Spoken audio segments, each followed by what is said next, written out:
Narinig mo na ba ang tungkol sa mga nilalang na may kapangyarihang tubig sa kanilang ulo?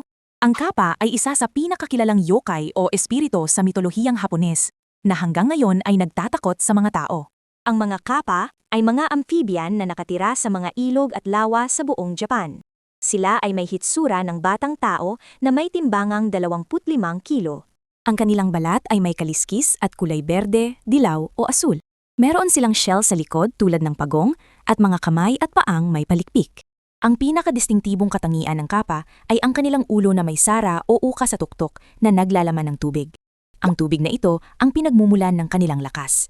Kapag natapon o natuyo ito, ang Kappa ay hihina ng malaki o mamamatay pa nga. Ang mga Kappa ay kilalang malikot at mapaglaro, ngulit napakadelikado rin. Sila ay nagtatago sa tubig at hinihila pababa ang mga tao at hayop upang lunurin. May mga kwentong kumakain pa sila ng laman ng tao.